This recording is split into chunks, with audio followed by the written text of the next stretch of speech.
Кайрат мырза, кабарлар маалымат агенттигине куш келипсиз. Сиз ошо жакын арада эле Россия мамлекетине барып, ошо биздин коңшу элдин эң главная сцена аттуу популярдуу шоу проектисине катышып, ошо өзүңүздүн талантыңыз менен эң бир мыкты ырчыларды катары өзүңүздү тааныттыңыз. Калыстар тобу өзүлөрүнүн ошо добушун сиздин ортоңузга жана Барнаулдан келген ошо ырчы өкүңөрдүн ортоңуздан бөлгөн да.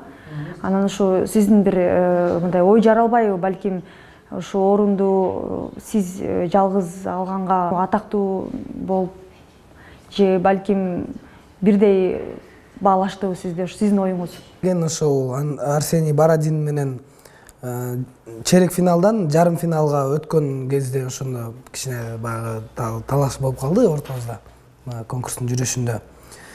Анан кийин негизи ошо чейрек финалдын шарты боюнча 3 болбош керек болчу да, 2ден катышуучу дуэль катары кетиш керек болчу да. Биздикинде болсо Малика Разакова болуп 3 болуп калды дагы. Анан кийин ошол дагы аябай калыстар тобуна дагы кичине кыйынчылыктар жаратты. Аларга да ойлонгонго аябай ошол учурда бизге дагы аябай мындайча айтканда переживать этип аябай эмне болуп кетер болду экен. Үчөөбүз тең чыгып алдык. Беркилер 2ден чыгып атса биз үчөөбүз деп аттык да. Анан кийин чыгып ырдагандан кийин эле мен ошол турда Стряпуха кинофильминен «Я любила одну милую» деген чыгарманы аткарган болчумун. Анан кийин ошол жерде баягы Елена Ваенга дагы аябай колдоосун берди да. Себептен ал башында мен 3-чү чыктым да, башында Арсений Бородин, Малика Разакова, Арсений Бородин, анан мен чыктык. Анан ал башында ойлоп аткан экен, мен Малика Разакованы колдойм, ушуну алып чыгам го жарым финалга деп ойлоп аткан экен да. Анан мен чыгып ырдагандан кийин өзүңүздөр да күбө болгондой аябай деп толкунданып жактырып аябай. Анан кийин ошо мен Арсений Бородин экөөбүздү суроо кылып коюп коюшпады программанын аягына чейин. Анан аягына чечилет ким эмне болгону деп. Деп отуруп ошол жерден дагы кичине шарттары биртке өзгөрүлдү. Себептен бизден тышкаркы дагы 2 катышуучуну экөөнү тең кетирип салышты. Ошондо ал экөөнүн ордуна Бородин экөөбүздү алып туруп, анан кийин жарым финалга өттүңөр деди да. Ал финалда негизи биз Бородин экөөбүз талашкан жокпуз орунду. Себеп дегенде ал жерде 6 суперфиналист болдук да. 6 суперфиналисттин ичинен ошол 1-2, 3 орундарды тандап атты. Анан кийин Бородин алып кетти, бирок билбейм кандай болду. Бул жерде кичине СМС добуш берүү болуш керек болчу, андай болбой калды. Шарттары баягы шартка жараша ошол өзгөрүлүп кетти да, анча-мынча правилалары деп коебу. Ошол анан мүмкүн башкача да болуп калмак эгер СМС добуш берүү болсо. Ошо азыркы тапта ошо Бородин менен сиз кандай мамиледесиңер? Негизи эле баягы конкурстун жүрүшүндө башка конкурсанттар менен жакшы таанышып, мисалы үчүн Космакс группасы болду. Андан тышкары Нани Ева менен жакшы тааныш болуп, достошуп калдык. Мына бүгүнкү күндө жазышып турабыз социалдык тармактарда. Алена Петровская, бирок Ачи Порцеладзе мисалы үчүн. Бирок Бородин менен билбейм, баягы ошол конкурста дагы кичине талашып калган үчүнбү, эмнегедир жакшы ошол достошуп калган жокпуз да. Бирок калгандар менен баары менен эле досмун. Азыр жазышып турабыз. Берки Татарстандан келген Иделя Мухамеджанова группасы менен келген, Шурали деп. Алар менен жакшы контакттан жазышабыз. Ачи менен буюрса жакшы ойлор бар. Ачи Порцеладзе себеп дегенде ал менен биз финалда дуэт ырдадык. Анын катышып баягы даярданып жүргөндө дагы аябай жакшы достошуп, таанышып калдык да. Ошол буюрса кийинки азыркы концертимде кичине Ачинин убактысы болбой калат экен келгенге, бирок буюрса 2016 күзүндө концертте чакырам да концертиме. Сиздин оюңуз боюнча ошо кандай бирдей мамиле кылдыбы же балким мындай тарттыбы, өзүнүн кичине орусча айткандай симпатия кылып дегенде сиздин ошо кандай бере аласыздар пикир? Мен антип айта албайм, себеп дегенде ушул жерден мен баягы интернеттен да көптөгөн комментарийлерди окуп аттым да, кантип эле өтүп кетти деген сыяктуучу. Анан кийин бул жерде мен ойлойм да, алар чындыгында эле калыстык менен мамиле кылышты. Себеп дегенде биз баягы ал ырчылар бир пара бере тургандай же болбосо бир нерсе бир мындай алдай тургандай деңгээлдеги ырчылар эмес да. Себеп дегенде алардын колунда баары бар да. Мындайча жөнөкөй тил менен айткандачы, жалпак тил менен айтканда пара берип, акча берип алдай албайсың аларды да. Алар миллионерлер да, мындайча айтканда. Алар ошондуктан болгону ошол сен чыныгы таланттуусуңбу же таланттуу эмессиңби, ошондон эле карашат да. Ырдай алсаң, анда сен ушул проектке долбоор катышууга татыктуусуң да. Ырдай албасаң, анда кете бер. Ушундай эле мамиле кылышты. И башынан баштап эле баарына ошондой мамиле кылышты. А бирок жанагы симпатия деп калдыңыз. Ошо башында эле билинип калган Диана Арбенина ошо аябай мени жактырып, финалга чейин ушул кишинин Диана Арбенина, Пресняков, Елена Ваенгалар мындайча айтканда аябай финалга чейин бир колдоосун көрсөтүп атышты да улам сайын. Симпатия деле мүмкүн ошол жагынан болду деп ойлойм да.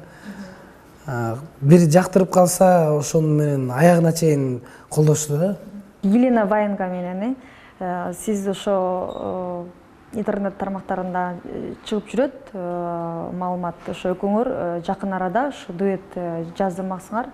Ошо тууралуу токтолуп айта кетсеңиз. Ошол 28 январда Санкт-Петербургдагы Ваенганын концертине барып катышкан элем. Анан негизи ал менин кыялым болчу да, мен кыялданып жүргөн нерсе болчу.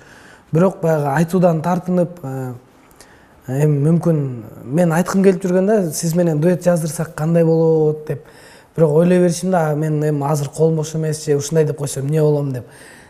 Деп баягы тартынып эле айтпай жүргөм. Анан кийин ошол концертке катышкандан кийин эле ошол күнү мен сүрөтүм менен баягы Инстаграмда өзүнүн баракчасына чыгарып туруп, алдына жазыптыр, мен Кайрат Примбердиев менен буюрса дуэт жаздырабыз деп. Анан мындайча айтканда ал менин кыялымды орундатты да. Мен тартынып уялып айта албай атсам, ал өзү баягы биринчи кадам кылып ошол мындайча айтканда дуэт жаздырабыз деди. Анан бирок андан бери биз азыр бул жакта Кыргызстанда жүрүп атабыз.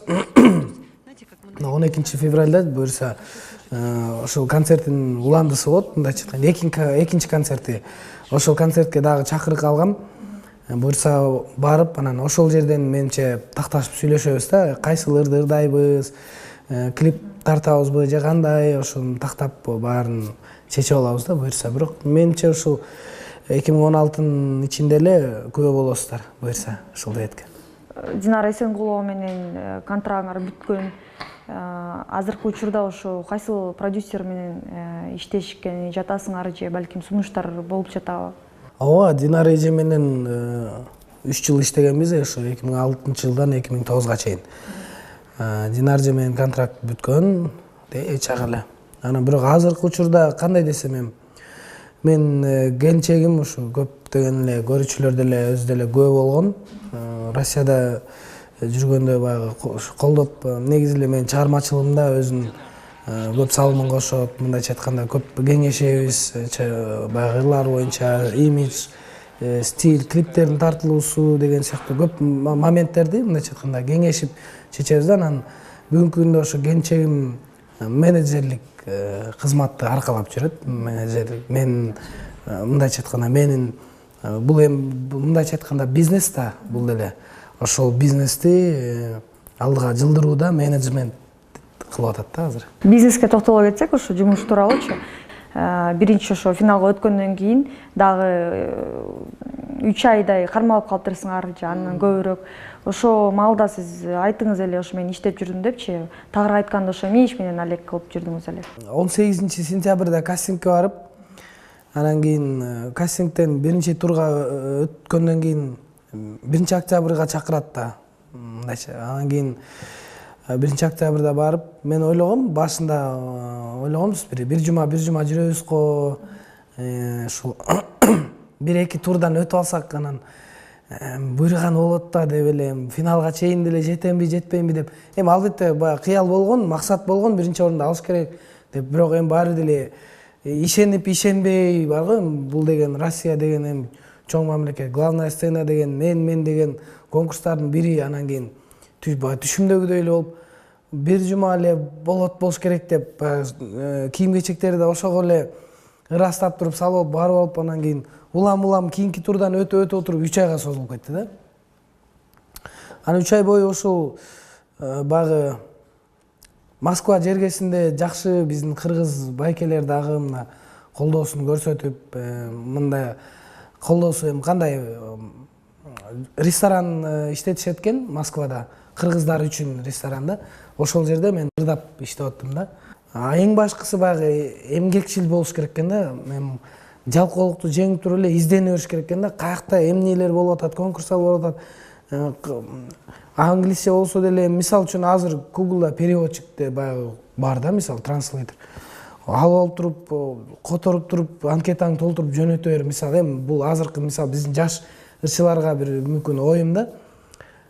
Көкбет болуш керек экен эң башкысы. Эгер бир нерсени кааласаң, ошол мындайынан жолдорун издей бериш керек да. Акыры бир жолун табасың дагы барат экенсиң ошол жака. Маегибиздин аягында жакшы көргөн ырыңызды бир сабын ырдап берип кетсеңиз. Эксклюзив деп койсо болот. Сиздердин порталда биринчи жолу жандуу үн менен.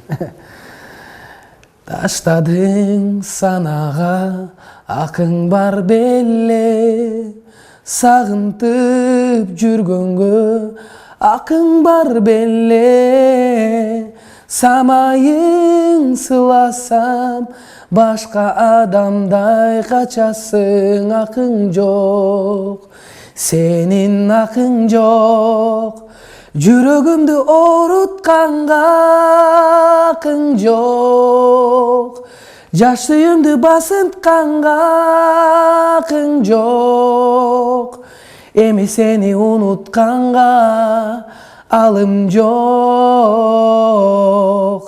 таштаганга сенин акың жок. Кайрат мырза, маегиңизге чоң рахмат. Биз да сизге ошо чыгармачылыгыңызга ийгилик каалап кетмекчибиз. Дагы көрүшкөнгө чейин саламатта калыңыз.